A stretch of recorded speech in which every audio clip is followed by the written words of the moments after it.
Success. Media. Network. Network. Network. Network. Network.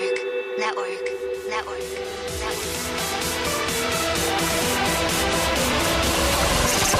This is your show. Good day, Successors. I'm Antonio Holman, and welcome to the 4 Principles of Success, number 4, where I chat with successful people about how they enhance their businesses and lives in the areas of knowledge, health, wealth, and spirituality. Today, we're talking to Jim Randel. Jim is located in Westport, Connecticut, is a successful investor, attorney, entrepreneur, and has been a commentator about entrepreneurs for 25 years. Most recently, Jim created Rand Media Company, a publishing company geared toward creating books that distill into a simple and readable illustrative format on all the important ideas on key topics. Along with other books like Street Smarts, Beyond the Diploma, and Confessions of a Real Estate Entrepreneur, Rand Media Company also publishes the Skinny On book series, which are pictorial explanations of complicated subjects in a simplified, easy-to-understand format. The Skinny On series has been featured in the New York Times, USA Today, Huffington Post, and Forbes magazine, with 2 of them being perennial bestsellers for any book written in or translated into Chinese. Jim, are you ready to help our listeners prepare for success? I'll try, Antonio. Good morning. Excellent. Good morning, sir. All right, Jim. So that was a big mouthful intro. You're a busy guy. Can you tell us a little bit about your personal life, though? Well, I grew up in the Midwest, in a small town in Ohio that maybe would be an appropriate segue for how I feel about success in life as an entrepreneur. I grew up in a town that I'm sure many of your listeners have heard of called Sandusky, Ohio. And Sandusky is best known for a big amusement park called Cedar Point. Cedar Point is best known as the roller coaster capital of the Midwest. And when you're a kid growing up in Sandusky, Ohio, there's not much to do until the summer. Cedar Point opens up, and then you spend your summer riding roller coasters. And when I speak around the country about being an entrepreneur, I kind of wave my hand up and down as if I was on a roller coaster and saying, hey, that was great preparation for life as an entrepreneur. Oh, yeah. Oh, yeah. Up and down. Yeah, big time. For those who may not know about the Skinny On book series, go ahead and give an explanation of what they are. So I had written a book for a traditional publisher called Confessions of a Real Estate Entrepreneur in 2006. And I decided in 2010, after learning a bit about the publishing world, that I could do something a little different, a little more creative. So I started a series of books called The Skinny On. Each one's a separate self-improvement topic. The first book was called The Skinny On Willpower, then The Skinny On Time Management, The Skinny On Networking, Persuasion, Success. So I did 10 of these books, and by 2011 or 12, I had kind of run out of energy. I had spent all my time writing and none of my time with public relations, marketing, distribution, all the things that are so critical to success, not just in publishing, of course, but in many businesses. And so I decided to put the books on the shelf, even though they were receiving tremendous critical reviews. If you go on Amazon, you'll see what the readers say about them. And they're a very, very different type of book. I was of the opinion, Antonio, that people were tired of reading, 250-page books, single space, same repetitive font, and that the millennials in particular were just not going to engage with that. These books are diagrams, visuals, some sophomoric humor, storyline, dialogue, and I thought this is really going to take off. In 2012, I really hadn't put any effort into the marketing, got very little traction. But a couple years later, I got approached by an agent in Hong Kong who asked me whether I'd license 5 of the books to a publisher in China. And I didn't have anything to lose. I said, sure. The publisher in China translated, of course, everything into Chinese and then did all the right things that I didn't do in terms of marketing and PR. So about 3 months ago, I got a call from a friend of mine. He said, hey, do you know you're on a bestseller list for all books in Chinese? Wow. And I thought he was joking. Yeah, I couldn't believe it. I went on, and your listeners can go on Chinese ebook bestsellers, because they were all ebooks as well, on Amazon.com. And I'm two of my books are almost always in the top 10 and the top 100. The only other non-Asian authors, at least as a couple weeks ago, were William Shakespeare and Ernest Hemingway. So it's kind of I can't really explain it, Antonio, but the books really resonate with the Asian reader. And because of that, I'm now reinvigorated about building the series in the United States. Wow, that's awesome. I did notice that you had the two books, the one on success and the one on real estate investing. I am very interested in both of those, so I'll be picking those up very shortly. Great. I think you'll like them. So, Jim, what was your very first entrepreneurial venture? I would say I'm not one of those who, had a paper route at age 10 and then a lemonade stand at age 11. I didn't start my entrepreneurial life until I got out of law school. I went to law school on the East Coast. I'd never been to California, so I took a job in California. But early in my career in a big law firm, I realized this isn't for me, and I decided to buy a small two-family house. I didn't have any money, but I was able to borrow $1,000 from my family, and I bought a small two-family house, and I was one of the original sort of flip guys, I guess. In the old days, we called it paint and polish. I cleaned it up and resold it, then did another one. Before, long, I was into commercial property, and that's when I realized, I'm not cut out for the large corporate life. I'm an entrepreneur, and since then I've done, maybe a couple, a lot of real estate deals, but also I started this publishing company. I've started an engine additive company, a footwear company. Wow. A little travel company. So I learned sort of progressively that I was a bit of a serial entrepreneur. Wow, that's really exciting. I like that. What do you feel is one of the hardest things in your business that you've been having trouble to overcome, but you've since conquered it? Well, I won't say I conquered it, but I would say that the most difficult thing about being an entrepreneur is to remain sort of on a steady plane. You're going to have some good days and you're going to have some horrible, horrible days, but you have to find the ability to stay, even-headed. Don't get too exhilarated on a good day and don't get too depressed or down on a bad day. I think success is a result of steady, day after day, doing the right things. Yeah, you might win the lotto, but that's one in however millions. I think success is the aggregate of doing the right things over and over and over. And once you achieve one level, you tend to get better at it and you go to the next level and so on. Yeah, that's the one important thing that a lot of entrepreneurs need to kind of drill into their heads is that this is most definitely a marathon and not a sprint. Right. For sure. What one thing are you currently struggling to overcome in your business? For me personally, I'm a bit of a micromanager, and that's not good either. You have to be able to delegate, and you have to be able to trust. I'm a little bit too much on the control freak end of the spectrum. That's not a good thing. I'm trying to disengage, and lay things off. And then, once you do that, don't call the person 2 hours later. Hey, how you doing with that?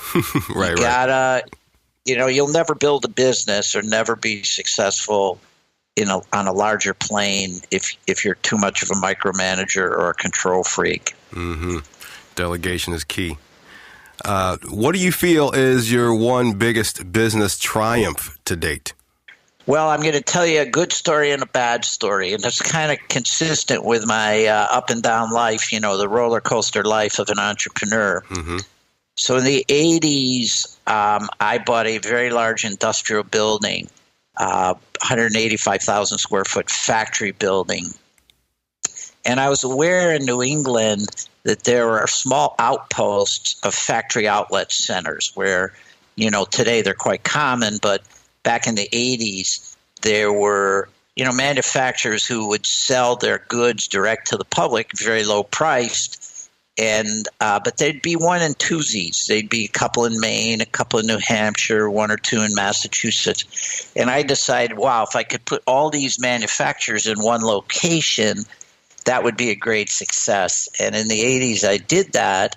I bought this building and, with very little expense, turned it into a manufacturer's outlet shopping center, a factory outlet shopping center. Today, of course, there are many around the world. This was one of the first, if not the first, in an urban area in the United States. That was a hugely successful real estate deal. My partner and I were very successful with that.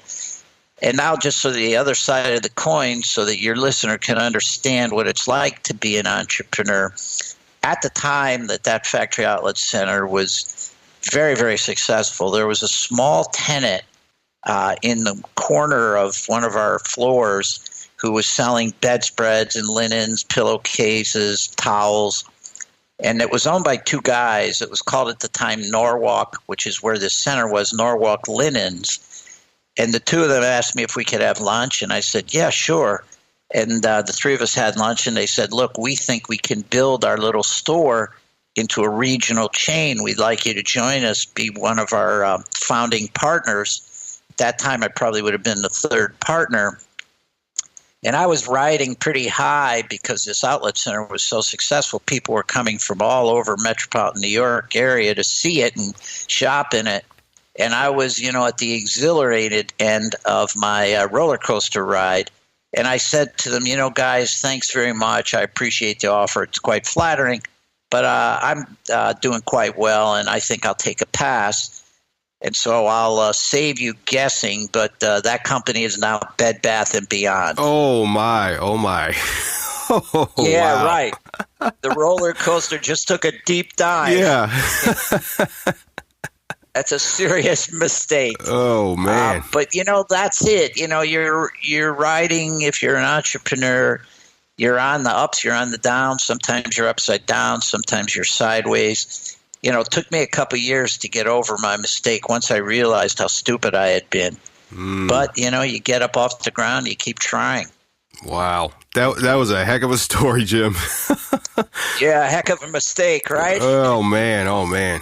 All right. Yeah. All right. Hang tight, successors. We'll return to our conversation with author Jim Randel after a word from our sponsors.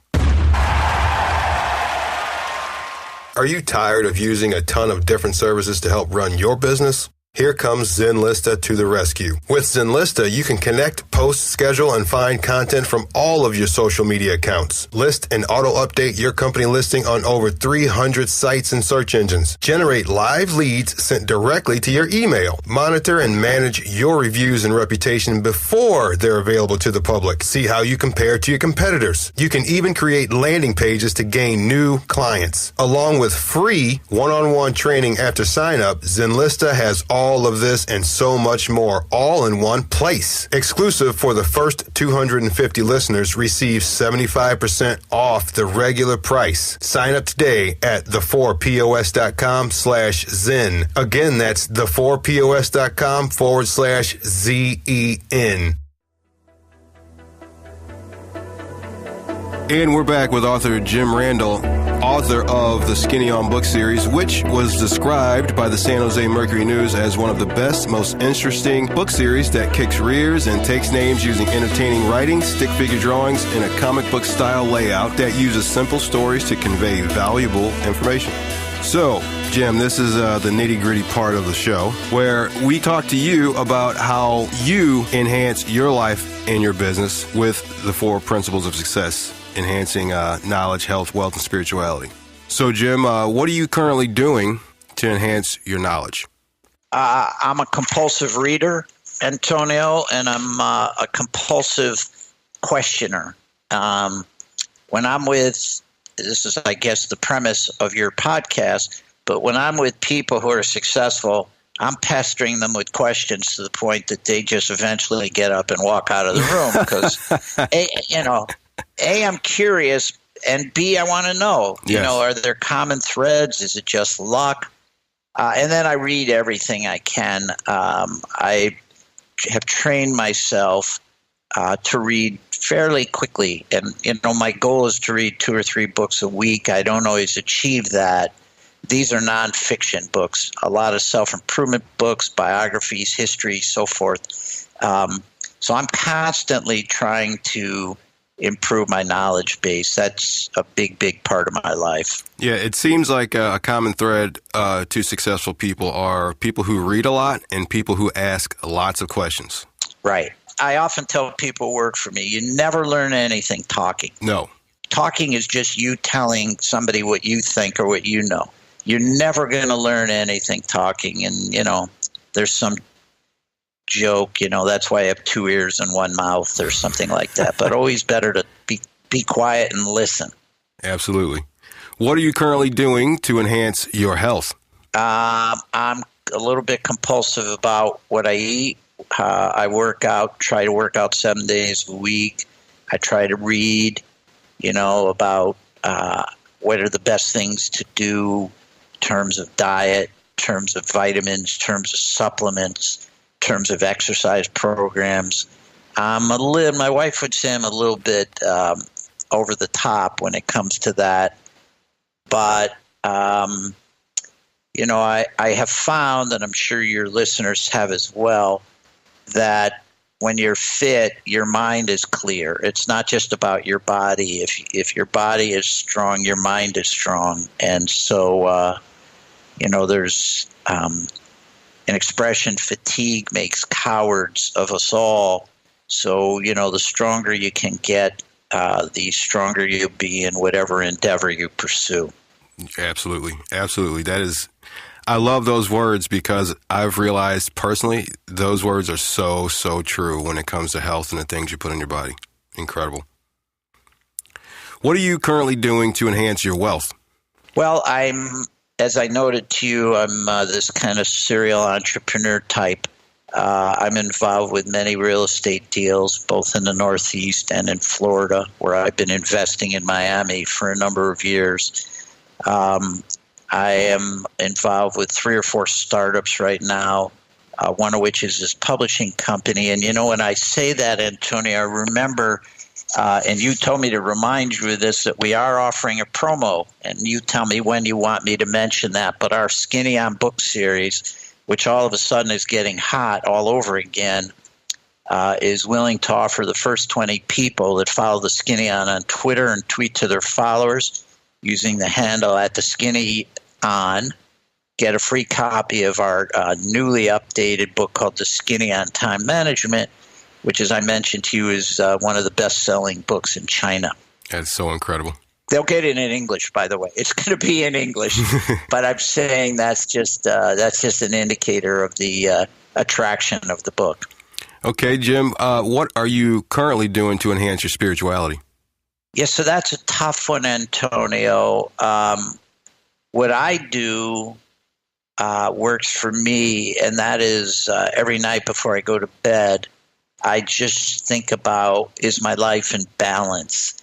Am I spending too much on, let's say, the pursuit of wealth and not enough on the pursuit of doing good things in my community or being a good parent or husband or brothers?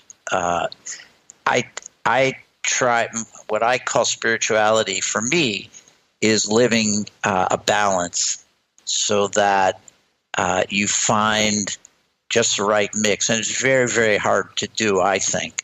Find just the right mix between how you spend your energy, how you spend your waking hours, between doing good for others, doing good for yourself, doing good for your family. So that's what I do. I try to reflect on it every day. And sometimes I think I'm off, out of balance, and I try to make adjustments. Yeah, great. Okay, so pertaining to only one of these 4 principles, what's the best advice you've received? Keep pushing yourself. This might be under the heading of knowledge, perhaps. Keep growing, keep pushing yourself, move out of your comfort zone, never stop trying to improve, read, talk, listen to podcasts, experiment a little with your own my recommendation to people is, whether you're working for a big company or for the government, that we all have a little bit of entrepreneur in us. And I tell people that they should try to push themselves a little, start a little entrepreneurial venture. It could be an online business, could be, write a screenplay, write a novel, design some jewelry, do something that challenges you to go beyond your comfort zone. And that's what I believe in. Just keep pushing to improve yourself. Yes, improvement. That means almost everything. Yes, self-improvement. Are there any modern technologies or apps or anything that you use to enhance your success? You know what? I would say that's all under the heading of reading. If I'm waiting in the dentist's office for 5 minutes, I'll whip out my Kindle or whip out my iPhone. I'm just always trying to take in knowledge. So for me, the answer to that question would be just using any mechanism I can, whatever technology exists, to take in information. Is there one new thing, book, activity, technology you're really excited to dive into? That's funny. It seems like every time I'm reading a book, so I'm reading a book about creativity. One of my Skinny On books, by the way, is called The Skinny On Creativity. It's all about how you can improve your creative instincts and juices. I'm reading a book now called The Creative Myth. I'm very interested in this whole subject of creativity because whether it's in an entrepreneurial business, whether it's in the confines of corporate or government life, or just how you deal with, challenges that come up in your own life every day. So so what's exciting me and what I'm working on is sort of a template, and I'm writing a blog about it, about how to improve your creativity. That's got me all fired up right now. Wow, that's really cool. I've always been a creative, artistic kid, just growing up all my life, drawing and painting and anything art and creative related. That's always been me. I love being creative. Love it. Yeah, well, you now have this podcast, and that's just another example. Oh, I know, and I love every moment of this as well. I've been a musician for years, so doing audio is just always something I've always loved to do. Great. You're good at it. All right, successors. So today, Jim has a special offer exclusively for you. The first 20 people that follow the Skinny On and the 4POS on Twitter and tweet to their followers at the Skinny On is on at the 4POS will get a free updated copy of the book, The Skinny On Time Management. So you guys need to get on that ASAP. Finally, Jim, how can our listeners connect with you? They can. I'm going to give you. I like receiving emails from people. I get a couple a week just from China, and I like receiving emails. So I'm going to give you both an email address and a website. Our website is www.randmediaco.com, or another one you can go to is www.theskinnion.com. And I'm going to give you an email because I'm JRANDEL at randmediaco.com. Excellent. All right, successors, I hope you've enjoyed the conversation we had with author Jim Randel. Jim, you're a brilliant guy. I really loved all of this. I wish this could go a lot longer, but I know you're extremely busy. No worries there. Don't forget to share and subscribe for free on iTunes, Google Play, and Stitcher, or wherever else you can find your podcast. Thanks for listening, and prepare for success. Thanks, Jim. You're welcome. Take care, Antonio. If you want to be more driven and more motivated in your life or business, go to the4pos.com/free book and grab a copy of my book, Indulge Your Affirmative Motivation Within. 25 motivations of personal development and life success. Get it now at the4pos.com/free book. Again, that's the4pos.com/free book.